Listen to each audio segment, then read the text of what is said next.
الرحیم الحمد للہ رب العالمین والصلاة والسلام علی اشرف الانبیاء والمرسلین نبینا محمد وعلی آلہ وصحبہ اجمعین اما بعد السلام علیکم ورحمۃ اللہ وبرکاتہ۔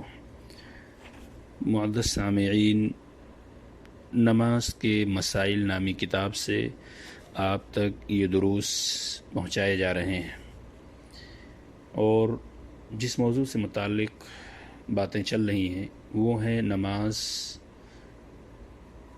یعنی مساجد اور نماز پڑھنے کی جگہوں سے متعلق یہ بیان ہمارا چل رہا ہے۔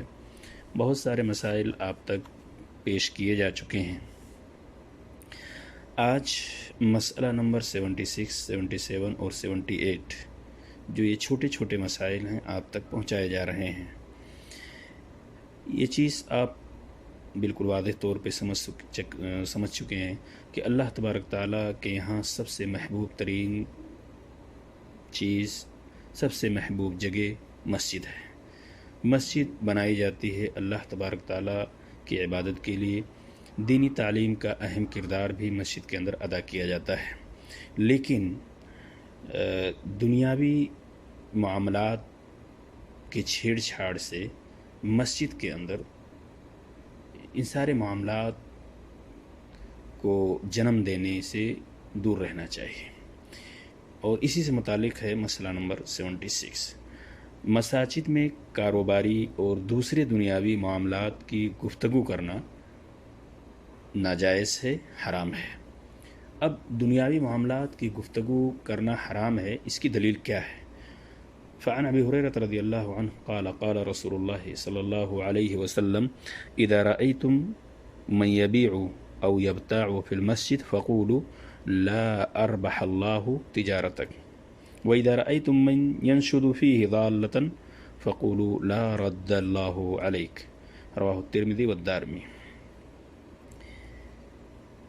یہ روایت ترمذی اور دارمی کے اندر موجود ہے کہ حضرت ابو ہریرہ رضی اللہ تعالیٰ عنہ کہتے ہیں رسول اکرم صلی اللہ علیہ وسلم نے فرمایا، جب تم کسی شخص کو مسجد میں خرید و فروخت کرتے دیکھو تو کہو اللہ تعالیٰ تجھے تجارت میں نفع نہ دے، اور جب کسی کو اپنی گمشدہ چیز کو مسجد میں اعلان کرتے دیکھو تو کہو اللہ تعالیٰ تجھے کبھی تیری گمشدہ چیز کو واپس نہ کرے۔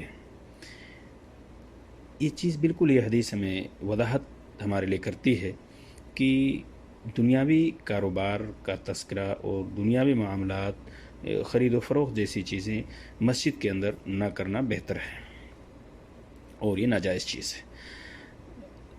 سامعین کرام، مسئلہ نمبر 77 یہ ہے کہ مٹی پاک ہے۔ 78 ساری روئے زمین رسول اکرم صلی اللہ علیہ وسلم کی امت کے لیے مسجد بنا دی گئی ہے، اور اس کے دلائل کیا ہیں؟ عن جابر بن عبد اللہ رضی اللہ عنہ ان رسول اللہ صلی اللہ علیہ وسلم قال جعلت لی الارض طہورا ومسجدا فأیما رجل ادرکته الصلاة فلیصلی حیث ادرکته متفق علیہ۔ مسئلہ نمبر 77 اور 78 جس میں یہ کہا گیا کہ مٹی پاک ہے اور ساری روئے زمین امت محمد صلی اللہ علیہ وسلم کے لیے مسجد بنا دی گئی ہے، تو ویسے یہ اللہ کے رسول صلی اللہ علیہ وسلم کی خصوصیات میں سے ہے۔ اب اس کی دلیل کیا ہے؟ تو یہ حدیث ہے جو آپ کے سامنے پیش کی گئی ہے۔ حضرت جابر رضی اللہ تعالیٰ عنہ سے روایت ہے کہ رسول اکرم صلی اللہ علیہ وسلم نے فرمایا، میرے لیے زمین کو مسجد اور مٹی کو پاک کرنے والی بنایا گیا ہے، لہذا فأیما رجل ادرکتہ الصلاۃ فلیصلی حیث ادرکتہ، لہذا کہیں بھی نماز کا وقت آ جائے تو نماز ادا کر لو۔ یہ روایت صحیح بخاری اور صحیح مسلم کے اندر موجود ہے۔ اللہ تبارک تعالیٰ سے دعا کہ اللہ تعالیٰ ہم سب کو دینی مسائل کے سمجھنے اور اس پہ عمل کرنے کی توفیق عطا فرمائے، آمین۔ السلام علیکم ورحمۃ اللہ وبرکاتہ۔